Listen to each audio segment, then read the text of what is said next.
But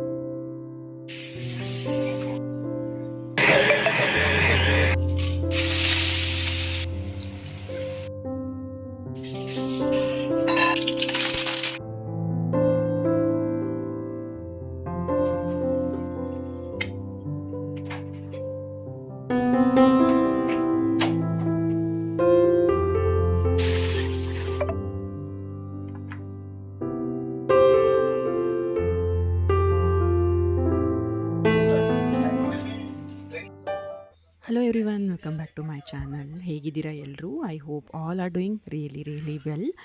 ತುಂಬ ದಿನದ ಮೇಲೆ ನಾನು ಲಾಂಗ್ ವೀಡಿಯೋನ ಅಪ್ಲೋಡ್ ಮಾಡ್ತಾಯಿದ್ದೀನಿ. ಸೊ ಫಸ್ಟ್ಲಿ ಎಲ್ರಿಗೂ ಸಾರಿ ಕೇಳ್ತಾ ಇವತ್ತಿನ ವ್ಲಾಗ್ನ ಸ್ಟಾರ್ಟ್ ಮಾಡ್ತಾಯಿದ್ದೀನಿ. ಇವತ್ತು ನಾನು ನಿಮ್ಮ ಜೊತೆಗೆ ಶೇರ್ ಮಾಡ್ಕೊಳ್ತಾ ಇರೋದು ನನ್ನ ಲಂಚ್ ರುಟೀನು. ಆ್ಯಕ್ಚುಲಿ ಹೇಳಬೇಕು ಅಂತಂದರೆ ಈನುಗೆ ಇವಾಗ ರಜೆ ಸ್ಟಾರ್ಟ್ ಆಗಿದೆ. ಆ್ಯಂಡ್ ಯು ಆಲ್ ನೋ, ನಾವು 3 ಜನ ಇರೋದು ಇವಾಗ. ಅಂದರೆ ನನ್ನ ದೊಡ್ಡ ಮಗ ಇವಾಗ ಯಶ್ ಬೇರೆ ಕಡೆಗೆ ಇರ್ತಾನಲ್ವ. ಸೊ ನಾವು 3 ಜನ ಇರೋದು. ಲಂಚ್ ಬಾಕ್ಸ್ದು ಕೂಡ ಸ್ವಲ್ಪ ಇವತ್ತು ಜಾಸ್ತಿ ಏನು ಗಡಿಬಿಡಿ ಇರಲಿಲ್ಲ. ಅಂದರೆ ಲಂಚ್ ಬಾಕ್ಸ್ ಇರಲೇ ಇಲ್ಲ ಅಂತಲೇ ಹೇಳ್ಬೋದು. ನಾವು ಕೂಡ ವರ್ಕ್ ಫ್ರಮ್ ಹೋಮ್ ಮಾಡ್ತಾಯಿದ್ವಿ. ಆ್ಯಂಡ್ ಈಶಾನ್ಗೂ ಕೂಡ ರಜೆ ಇರೋದ್ರಿಂದ ಇವಾಗ ನಾನು ಮನೆಯಿಂದ ಆರಾಮಾಗಿ ಲಂಚ್ನ ನಾನು ಮಾಡ್ತಾಯಿದ್ದೀನಿ. ಇವಾಗ ಅರೌಂಡ್ 10 ಗಂಟೆ ಆಗ್ತಾ ಬರ್ತಾಯಿದೆ. ನಾನು ಮೊದಲು ಸ್ವಲ್ಪ ಲಂಚ್ನ ಎಲ್ಲ ಪ್ರಿಪೇರ್ ಮಾಡಿಕೊಂಡು ಆಮೇಲೆ ಕೆಲಸಕ್ಕೆ ಕೂತ್ರೆ ಆಯಿತು ಅಂತ ಇವಾಗ ಮೊದಲು ನಾನು ಲಂಚ್ನ ರೆಡಿ ಮಾಡ್ಕೊಳ್ತಾ ಇದ್ದೀನಿ. ಆ್ಯಂಡ್ ಇವತ್ತು ಬಂದು ನಾನು ಲಂಚ್ಗೆ ಸ್ಪೆಷಲ್ಲಾಗಿ, ಅಂದರೆ ತುಂಬ ದಿನದ ಮೇಲೆ ನಾನು ಈ ರೀತಿ ಆರಾಮಾಗಿ ಲಂಚ್ನ ಪ್ರಿಪೇರ್ ಮಾಡ್ತಾಯಿದ್ದೀನಿ ಅಂತಲೇ ಹೇಳ್ಬೋದು. ಯಾಕೆಂದರೆ ಲಾಸ್ಟ್ ವೀಕ್ ಫುಲ್ಲು ಬರೀ ತಿರುಗಾಡೋದ್ರಲ್ಲೇ ಆಗೋಯಿತು, ಆ ಫಂಕ್ಷನು ಈ ಫಂಕ್ಷನು ಅಂತ. ತುಂಬ ದಿನದ ಮೇಲೆ ಈ ಥರ ರಿಲ್ಯಾಕ್ಸ್ ಆಗಿ ನಾನು ಲಂಚ್ನ ಪ್ರಿಪೇರ್ ಮಾಡ್ತಾಯಿದ್ದೀನಿ ಅಂತಲೇ ಹೇಳ್ಬೋದು. ಆ್ಯಂಡ್ ಗೈಸ್, ಇದು ನಮ್ಮ ಒಂದು ಉತ್ತರ ಕರ್ನಾಟಕ ಸ್ಪೆಷಲ್ ಅಂತಲೇ ಹೇಳ್ಬೋದು. ಇವತ್ತು 2 ರೆಸಿಪೀಸ್ನ ನಾನು ನಿಮ್ಮ ಜೊತೆಗೆ ಶೇರ್ ಮಾಡ್ಕೊಳ್ತಾ ಇದ್ದೀನಿ. ಸೊ ಸ್ಟೇ ಟ್ಯೂನ್ಡ್ ಆ್ಯಂಡ್ ವಿಡಿಯೋನ ಎಂಡ್ವರೆಗೂ ನೋಡಿ. ಆ್ಯಂಡ್ ಇನ್ನೂವರೆಗೂ ಯಾರು ನನ್ನ ಚಾನಲ್ನ ಸಬ್ಸ್ಕ್ರೈಬ್ ಮಾಡ್ಕೊಂಡಿಲ್ವೋ ಅವರು ಪ್ಲೀಸ್ ಹೋಗಿ ಚಾನಲ್ನ ಸಬ್ಸ್ಕ್ರೈಬ್ ಮಾಡ್ಕೊಳ್ಳಿ ಅಂತ ಹೇಳೋದಕ್ಕೆ ಇಲ್ಲಿ ಇಷ್ಟಪಡ್ತೀನಿ. ಆ್ಯಂಡ್ ಐ ಹೋಪ್ ನಿಮಗೆಲ್ಲ ಈ ವಿಡಿಯೋ ಇಷ್ಟ ಆಗುತ್ತೆ ಅಂತ ಅಂದ್ಕೊಳ್ತಾ ಇವತ್ತಿನ ವ್ಲಾಗ್ನ ಸ್ಟಾರ್ಟ್ ಮಾಡೋಣ.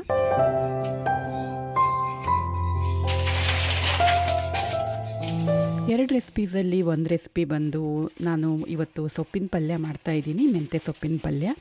ಇದಕ್ಕೆ ನಾವು ನಮ್ಮ ಕಡೆಗೆ ಮುದ್ದಿ ಪಲ್ಯ ಅಂತ ಕರಿತೀವಿ. ಇದು ಮೆಂತ್ಯ ಸೊಪ್ಪಿಂದನೂ ಮಾಡ್ಬೋದು, ಅಥವಾ ನಿಮ್ಮ ಹತ್ರ ಯಾವುದಾದ್ರೂ ಸೊಪ್ಪಿದ್ರೂ ಕೂಡ ನೀವು ಅದಕ್ಕೆ ಯೂಸ್ ಹಾಕ್ಕೋಬೋದು. ಬಟ್ ಇವತ್ತು ನಾನು ಮೆಂತ್ಯ ಸೊಪ್ಪಿಂದ ಅಷ್ಟೇ ನಾನಿಲ್ಲಿ ಮುದ್ದಿ ಪಲ್ಯ ಮಾಡ್ತಾಯಿದ್ದೀನಿ. ಆ್ಯಂಡ್ ನಾವು ಲಾಸ್ಟ್ ವೀಕಲ್ಲಿ ತುಂಬ ಫಂಕ್ಷನ್ಸ್ ಎಲ್ಲ ಅಟೆಂಡ್ ಮಾಡೋದಿತ್ತು ಅಂತ ಹೇಳಿದ್ನಲ್ಲ. ಸೊ ನನಗೆ ತರಕಾರಿ ಎಲ್ಲ ತಂದು ಜೋಡಿಸಿಟ್ಕೊಳ್ಳೋದು ಆಗಿರಲಿಲ್ಲ. ಅದಕ್ಕೆ ಇವತ್ತು ಬೆಳಗ್ಗೆನೇ ನಾನು ಮೆಂತ್ಯ ಸೊಪ್ಪು ತರಿಸಿದ್ದೆ. ಇದನ್ನು ಯಾಕಪ್ಪ ಇಷ್ಟೊಂದೆಲ್ಲ ನಾನು ಇವಾಗ ತರಿಸಿ ಮಾಡ್ತಾಯಿದ್ದೀನಿ ಅಂತಂದರೆ, ನಮ್ಮ ಮನೆಯವ್ರದ್ದು ಇವತ್ತು ಫರ್ಮಾಯಿಶ್ ಇದು ಅಂತ ಹೇಳ್ಬೋದು. ಇಬ್ಬರು ಮನೇಲಿದ್ದಾರಲ್ವ, ಸೊ ಅವನಿಗೊಂದು ಬೇಕು ಇವ್ರಿಗೊಂದು ಬೇಕು ಅಂತ ಹೇಳ್ತಾಯಿದ್ರು. ಅಂದರೆ ಈಶಾನ್ಗೆ ಅವನಿಗೆ ಈ ಥರ ಎಲ್ಲ ಗ್ರೇವಿ ಇಷ್ಟ ಆಗಲ್ಲ ಅಂತ ನಾನು ಲಾಸ್ಟ್ ಬ್ಲಾಗಲ್ಲೂ ಕೂಡ ನಿಮಗೆ ಮೆನ್ಷನ್ ಮಾಡಿದ್ನಲ್ವ. ಸೊ ಅವನು ಇವತ್ತು ನನಗೆ ಬೇರೆ ಇನ್ನೊಂದು ರೆಸಿಪಿ, ಅಂದರೆ ನಾನು ಯಾವ್ದು ಮಾಡ್ತಾಯಿದ್ದೀನಲ್ಲ ಅದನ್ನು ನಾನು ನಿಮ್ಮ ಜೊತೆಗೆ ಮುಂದೆ ಹೇಳ್ಕೊತೀನಿ, ಅದನ್ನು ಬೇಕು ಅಂದ. ಇವರು ನಮ್ಮನೆಯವರು ಇದು ಮೆಂತ್ಯ ಸೊಪ್ಪಿಂದೇ ಮುದ್ದಿ ಪಲ್ಯ ಮಾಡು ಅಂತ ಹೇಳಿದರು. ಸೊ ಎರಡೂ ಕೂಡ ಇವತ್ತು ಮಾಡಿಬಿಟ್ರಾಯ್ತು ಅಂತ ನಾನು ಇವಾಗ ಅದನ್ನು ಮಾಡ್ಕೊಳ್ತಾ ಇದ್ದೆ.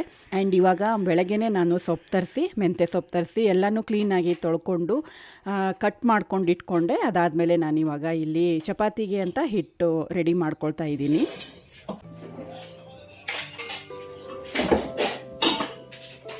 ಚಪಾತಿ ಹಿಟ್ಟು ಕಲಸಾದ್ಮೇಲೆ ಈಗ ಒಂದು ಕಡಾಯಿ ತೊಗೊಳ್ತಾ ಇದ್ದೀನಿ ಪಲ್ಯ ಮಾಡೋದಕ್ಕೆ ಅಂತ. ಕಡಾಯಿಯಲ್ಲಿ ಇವಾಗ ಒಂದು 2 ಸ್ಪೂನ್ನಷ್ಟು ಎಣ್ಣೆ ಹಾಕ್ಕೊಂಡೆ. ಅದಾದಮೇಲೆ ಅದಕ್ಕೆ ಸಾಸಿವೆ, ಜೀರಿಗೆ, ಹಾಗೆಯೇ ಒಂದು ಸ್ವಲ್ಪ ಅರಿಶಿನ ಪುಡಿ ಹಾಕ್ಕೊಂಡು, ಅದಾದಮೇಲೆ 4 ಕೆಂಪು ಮೆಣಸಿನ್ಕಾಯಿ ಅಂದರೆ ಒಣಮೆಣಸಿನ್ಕಾಯಿ, ಹಾಗೆಯೇ ಹಿಂಗೆ ಹಾಕ್ಕೊಂಡು ಬಾಡಿಸ್ಕೋಬೇಕಾಗತ್ತೆ. ಅದಾದಮೇಲೆ ಇದಕ್ಕೆ ಕಟ್ ಮಾಡ್ಕೊಂಡಿರೋ ಮೆಂತ್ಯ ಸೊಪ್ಪನ್ನೆಲ್ಲ ಹಾಕ್ಕೊಂಡು ಇದನ್ನು ಕೂಡ ಒಂದು ಸ್ವಲ್ಪ ನಾನು ಫ್ರೈ ಮಾಡ್ಕೊಳ್ತಾ ಇದ್ದೀನಿ ಮೊದಲೇ. ಅಂದರೆ ಮೆಂತ್ಯ ಸೊಪ್ಪು ಒಂದು ಸ್ವಲ್ಪ ಕಹಿ ಇರುತ್ತಲ್ವ, ಈ ಥರ ನಾವು ಮೊದಲೇ ಒಂದು ಸ್ವಲ್ಪ ಬೇಯಿಸ್ಕೊಂಡ್ರೆ ಕಹಿನೂ ಹೊರಟು ಹೋಗುತ್ತೆ, ಹಾಗೆಯೇ ಪಲ್ಯನೂ ರುಚಿಯಾಗಿರುತ್ತೆ ತಿನ್ನೋದಕ್ಕೆ.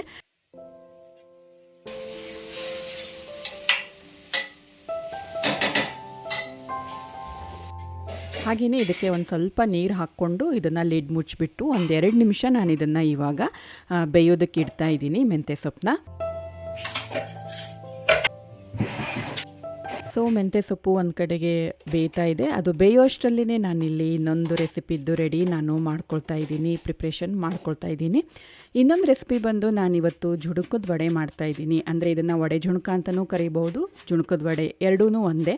ಸೊ ಇದು ನಮ್ಮ ಉತ್ತರ ಕರ್ನಾಟಕದ ಕಡೆಗೆಲ್ಲ ಇದೂ ಒಂದು ಸ್ಪೆಷಲ್ ಡಿಶ್ ಅಂತಲೇ ಹೇಳ್ಬೋದು. ತುಂಬ ಚೆನ್ನಾಗಿರುತ್ತೆ ರೊಟ್ಟಿ ಜೊತೆಗೆ, ಹಾಗೆಯೇ ಚಪಾತಿ ಜೊತೆಗೆ, ಬೇಕಾದ ಜೊತೆಗೂ ನೀವು ಎಂಜಾಯ್ ಮಾಡ್ಬೋದು. ತುಂಬಾ ಚೆನ್ನಾಗಿರುತ್ತೆ ಅಂತ ಹೇಳ್ಬೋದು.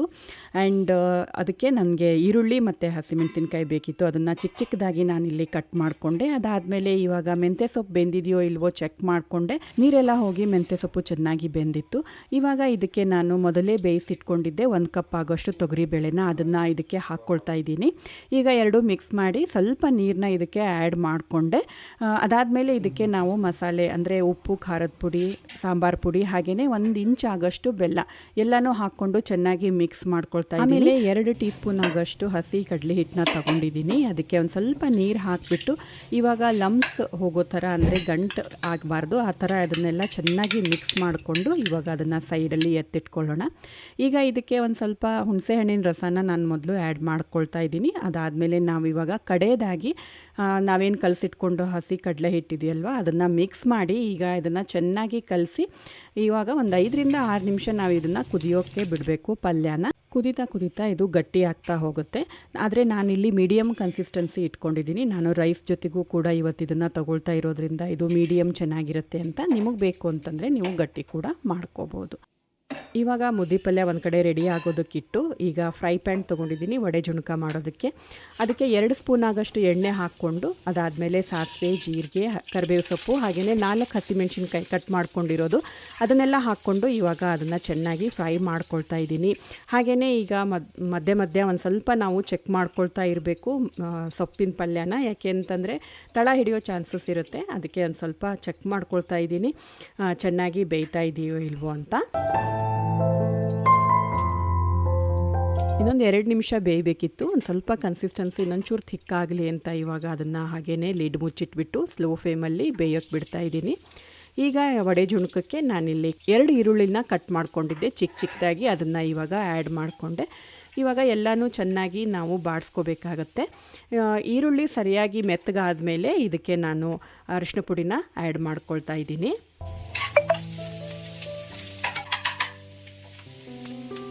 ಆ್ಯಂಡ್ ಇವಾಗ ಈರುಳ್ಳಿ ಎಲ್ಲ ಸಾಫ್ಟ್ ಆಗಿದೆ. ಅದಾದಮೇಲೆ ಈಗ ಇದಕ್ಕೆ ನಾನು 2 ಕಪ್ ಆಗೋಷ್ಟು ನೀರನ್ನ ಹಾಕ್ಕೋತಾ ಇದ್ದೀನಿ. ಹಾಗೆಯೇ ಇದಕ್ಕೆ ಉಪ್ಪು ಮತ್ತು ಸಕ್ಕರೆ ಎರಡೂ ಕೂಡ ಹಾಕ್ಕೊಂಡು ಚೆನ್ನಾಗಿ ಇದು ಒಂದು ಕುದಿ ಬರೋವರೆಗೂ ನಾವು ಹಾಗೆಯೇ ಬಿಡಬೇಕಾಗತ್ತೆ. ಕುದಿ ಬರೋವರೆಗೂ ಕೊತ್ತಂಬರಿ ಸೊಪ್ಪನ್ನ ಕಟ್ ಮಾಡ್ಕೊತಾ ಇದ್ದೀನಿ. ಕೊತ್ತಂಬರಿ ಸೊಪ್ಪನ್ನ ಸ್ವಲ್ಪ ವಡೆ ಮೇಲೆ ಹಾಕೋದಕ್ಕೆ ಎತ್ತಿಟ್ಕೊಂಡು ಮಿಕ್ಕಿರೋದನ್ನೆಲ್ಲ ನಾನಿಲ್ಲಿ ಆ್ಯಡ್ ಮಾಡಿಕೊಂಡೆ. ಅದಾದಮೇಲೆ ನಾವಿವಾಗ ಹಸಿ ಕಡಲೆ ಹಿಟ್ಟನ್ನ ಈ ರೀತಿ ಸ್ವಲ್ಪನೇ ಒಂದು ಕಡೆಯಿಂದ ಮಿಕ್ಸ್ ಮಾಡ್ತಾ ನಾವು ಹಾಕ್ಕೋಬೇಕಾಗತ್ತೆ. ಒಂದೇ ಸಾರಿ ಎಲ್ಲ ಹಾಕ್ಕೋಬಾರ್ದು, ಅದರಿಂದ ಗಂಟಾಗೋ ಚಾನ್ಸಸ್ ಇರುತ್ತೆ. ಗಂಟಾದರೆ ವಡೆ ಚೆನ್ನಾಗಿ ಬರೋದಿಲ್ಲ. ಅದಕ್ಕೆ ನಾವು ಈ ರೀತಿ ಸ್ವಲ್ಪನೇ ಹಾಕ್ಕೊಂಡು ಮಿಕ್ಸ್ ಮಾಡ್ತಾ ಹೋಗಬೇಕಾಗತ್ತೆ. ಸೊ ನಾನಿಲ್ಲಿ ಅಂದಾಜು ಮೇಲೆ ತೊಗೊಂಡಿದ್ದೀನಿ. ನಾನು ನಿಮಗೆ ಹೇಳಬೇಕು ಅಂತಂದರೆ 2 ಕಪ್ ನೀರು ತೊಗೊಂಡ್ರೆ ಅದರಲ್ಲಿ ನೀವು ಒಂದು ಸ್ವಲ್ಪ ಕಡಲೆ ಹಿಟ್ಟನ್ನ ಜಾಸ್ತಿನೇ ಹಾಕ್ಕೋಬೇಕು. ಅಂದರೆ ಒಂದು ಅರ್ಧ ಕಪ್ ನೀವು ಜಾಸ್ತಿ ಹಾಕ್ಕೊಳ್ಳಿ, ಅದರಿಂದ ವಡೆ ಆಗುತ್ತೆ. ಇಲ್ಲದೆ ಹೋದರೆ ಅದು ತುಂಬ ವಡೆ ಕೂತ್ಕೊಳ್ಳೋದಿಲ್ಲ. ಸೊ ಅದಕ್ಕೆ ನೀವು 2 ಕಪ್ ನೀರು ಹಾಕ್ಕೊಂಡ್ರೆ ಅರ್ಧ ಕಪ್ಪು ಜಾಸ್ತಿ ನೀವು ಕಡಲೆ ಹಿಟ್ಟನ್ನ ಹಾಕ್ಕೋಬೇಕಾಗತ್ತೆ. ನನಗೆ ಇಲ್ಲೊಂದು ಸ್ವಲ್ಪ ಕಡಿಮೆ ಅನ್ನಿಸ್ತು ಕಡಲೆ ಹಿಟ್ಟು, ಒಂಚೂರು ಅದು ನೀರಾಗಿದೆ ಅನ್ನಿಸ್ತಾ ಇತ್ತು, ಥಿಕ್ನೆಸ್ ಬಂದಿಲ್ಲ ಅಂತ.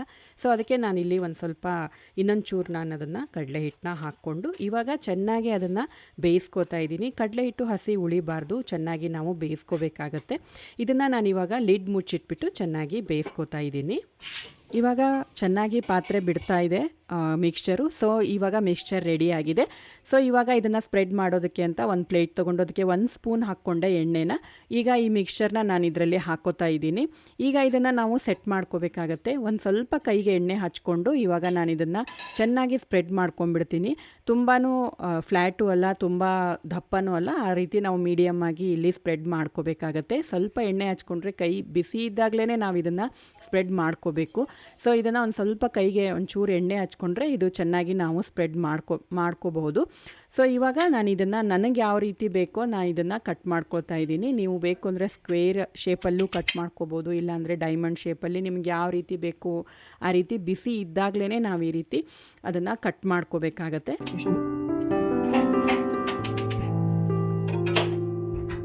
ಸೊ ವಡೆ ಜುಣಕ ರೆಡಿಯಾಗಿದೆ. ಇವಾಗ ಸಾಫ್ಟಾಗಿ ತುಂಬ ಚೆನ್ನಾಗಿ ಬಂದಿದೆ. ನಿಮಗೆ ಬೇಕು ಅಂತಂದರೆ ಡೆಕೋರೇಟ್ ಕೂಡ ಮಾಡ್ಕೋಬೋದು, ಕೊತ್ತಂಬರಿ ಸೊಪ್ಪನ್ನ ಹಾಕ್ಕೋಬೋದು, ಎಳ್ಳು, ಬಿಳಿ ಎಳ್ಳು ಬರುತ್ತಲ್ವ, ಅದನ್ನು ಕೂಡ ನಾವು ಡೆಕೋರೇಷನಿಗೆ ಯೂಸ್ ಮಾಡ್ಕೋಬೋದು. ಹಾಗೆಯೇ ನಾವು ಇದ್ರ ಮೇಲೆ ಕೊಬ್ಬರಿನೂ ಕೂಡ ಹಾಕ್ತಾರೆ. ಹಸಿ ಕೊಬ್ಬರಿ, ಒಣ ಕೊಬ್ಬರಿ ಯಾವ್ದು ಬೇಕಾದರೂ ಕೂಡ ನಾವು ಹಾಕ್ಕೋಬೋದು. ಚೆನ್ನಾಗಿರುತ್ತೆ ನೋಡೋದಕ್ಕೆ. ಯಾರಾದರೂ ಗೆಸ್ಟ್ ಬಂದಾಗ ಹಾಕ್ಕೊಂಡು ಕೊಡೋದಕ್ಕೂ ಕೂಡ ಚೆನ್ನಾಗಿರುತ್ತೆ. ನಾನು ಕೂಡ ಎಳ್ಳನ್ನ ಹಾಕ್ಕೋತಾ ಇರ್ತೀನಿ. ನನಗೆ ಕೊಬ್ಬರಿ ಅಷ್ಟು ಇಷ್ಟ ಆಗೋದಿಲ್ಲ, ಬಟ್ ಎಳ್ಳು ಹಾಕ್ಕೋತಾ ಇರ್ತೀನಿ. ಕೊತ್ತಂಬರಿ ಸೊಪ್ಪನ್ನ ಹಾಕ್ತೀನಿ. ಇವತ್ತು ಅಷ್ಟು ಟೈಮ್ ಇರಲಿಲ್ಲ, ನನ್ನ ಹತ್ರ ಎಳ್ಳು ಕೂಡ ಇರಲಿಲ್ಲ, ಅದಕ್ಕೆ ನಾನು ಅದನ್ನೆಲ್ಲ ಹಾಕೋಕ್ಕೆ ಹೋಗಲಿಲ್ಲ. ಹಾಗೇ ಇವಾಗ ಎತ್ತಿಟ್ಕೊಂಡಿದ್ದೀನಿ. ಇವಾಗ ಚಪಾತಿ ರೆಡಿ ಮಾಡ್ಕೊಳ್ತಾ ಇದ್ದೀನಿ. ಎಲ್ಲನೂ ಬೇರೆ ಮಿಕ್ಕಿರೋದೆಲ್ಲ ರೆಡಿ ಆಗಿದೆ. ಇವಾಗ ಕಡೆಯದಾಗಿ ಚಪಾತಿ ಕೂಡ ನಾನಿವಾಗ ಮಾಡ್ಕೊಳ್ತಾ ಇದ್ದೀನಿ. ಚಪಾತಿ ಮಾಡ್ತಾ ಇವಾಗಲಂತೂ ಎವ್ರಿಡೇ ನನಗೆ ಎಷ್ಟೇ ನೆನಪಾಗ್ತಾ ಇರುತ್ತೆ. ಯಾಕೆ ಅಂದರೆ ಅವನಿಗೆ ಚಪಾತಿ ಅಂದರೆ ತುಂಬಾ ಇಷ್ಟ, ಪಂಚಪ್ರಾಣ ಅಂತಲೂ ಹೇಳ್ಬೋದು. ಅವನಿಗೆ ಬೇರೆ ಏನೂ ಇಷ್ಟ ಆಗಲ್ಲ. ಅವ್ನ ಬರ್ತ್ಡೇ ಇದ್ರೂ ಕೂಡ ಅವನು ಚಪಾತಿನೇ ಬೇಕು ಅಂತ ಹೇಳ್ತಾ ಇರ್ತಾನೆ. ಪೂರಿ ಆಗಲಿ ಅದೇನೂ ಇಷ್ಟನೇ ಪಡಲ್ಲ ಅವನು. ಸೊ ಇವಾಗಲಂತೂ ಅವನು ಇವಾಗ ನಮ್ಮ ಜೊತೆಗೆ ಇರೋದಿಲ್ಲ. ಅಂದರೆ ವೀಕೆಂಡ್ ಬರ್ತಾನೆ, ಬಟ್ ಎವ್ರಿಡೇ ಅವನು ಏನು ಊಟ ಮಾಡ್ತಾನೋ ಏನೋ, ಚಪಾತಿ ತಿಂದಿದ್ದಾನೋ ಇಲ್ವೋ, ಯಾವ ರೀತಿ ಊಟ ಮಾಡಿದ್ದಾನೆ, ಇದೇ ನನಗೆ ಸ್ವಲ್ಪ ನಾನು ಯೋಚನೆ ಮಾಡ್ತಾನೆ ಇರ್ತೀನಿ. ನಾವು ಅಮ್ಮಂದ್ರೆ ಅದೇ ಥರ ಅಲ್ವಾ, ಮಕ್ಕಳಿಗೆ ಏನು ಇಷ್ಟ ಆಗುತ್ತೆ ಅದನ್ನು ಮಾಡೋವಾಗಲಂತೂ ಅವ್ರನ್ನ ತುಂಬ ಮಿಸ್ ಮಾಡ್ಕೋತೀವಿ. ನೀವು ಅದೇ ಥರ ಅಂತ, ಅಂದರೆ ನಿಮ್ಮ ಮಕ್ಕಳಾದರೂ ಏನಾದರೂ ದೂರ ಇದ್ದರೆ ನಿಮ್ಮಿಂದ ನೀವು ಕೂಡ ಇದನ್ನು ಎಕ್ಸ್ಪೀರಿಯೆನ್ಸ್ ಮಾಡ್ತಾ ಇರ್ಬೋದು, ಫೀಲ್ ಮಾಡ್ತಾ ಇರ್ಬೋದು. ಹಾಗೆಯೇ ನಿಮ್ಮ ಮಕ್ಕಳನ್ನ ಮಿಸ್ ಮಾಡ್ಕೊಳ್ತಾ ಇರ್ಬೋದೇನೋ ಅಂತ ಅಂದ್ಕೊಂಡು ನಾನು ನನ್ನ ಫೀಲಿಂಗ್ನ ನಿಮ್ಮ ಜೊತೆಗೆ ಶೇರ್ ಮಾಡ್ಕೊಳ್ತಾ ಇದ್ದೀನಿ.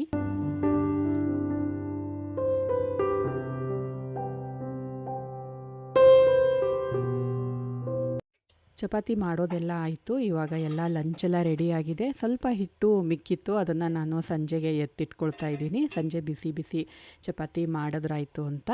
ಆಮೇಲೆ ಇವಾಗ ಲಂಚ್ ಮಾಡೋಕ್ಕಿಂತ ಮುಂಚೆನೇ ನಾನು ಎಲ್ಲನೂ ಕ್ಲೀನಿಂಗ್ ಎಲ್ಲ ಮಾಡ್ಕೊಂಡ್ಬಿಡ್ತೀನಿ. ಕಿಚನಿಂದೆಲ್ಲ ಕ್ಲೀನಿಂಗ್ ಎಲ್ಲ ಮಾಡಿಕೊಂಡು ಆಮೇಲೆ ನಾನು ಲಂಚ್ ಮಾಡ್ಕೊಂಡ್ರಾಯ್ತು ಅಂತ ಇವಾಗ ನಾನು ಕೌಂಟರ್ ಟಾಪ್ನ ಕ್ಲೀನ್ ಮಾಡ್ಕೊಳ್ತಾ ಇದ್ದೀನಿ.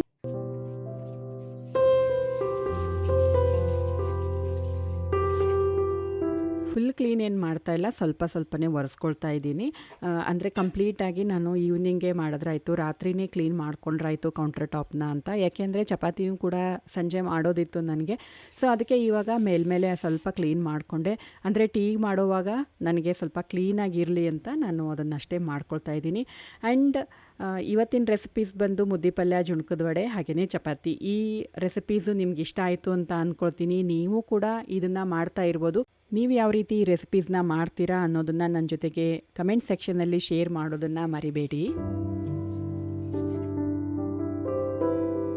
ಹಾಗೆಯೇ ಇವತ್ತಿನ ವ್ಲಾಗ್ನ ನಾನು ಇಲ್ಲಿಗೆ ಮುಗಿಸ್ತಾ ಇದ್ದೀನಿ. ಮತ್ತೆ ಸಿಗ್ತೀನಿ ಮತ್ತೊಂದು ಬ್ಯೂಟಿಫುಲ್ ವ್ಲಾಗ್ ಜೊತೆಗೆ, ಬ್ಯೂಟಿಫುಲ್ ಡೇ ಜೊತೆಗೆ. Until then, love you all, take care and bye bye.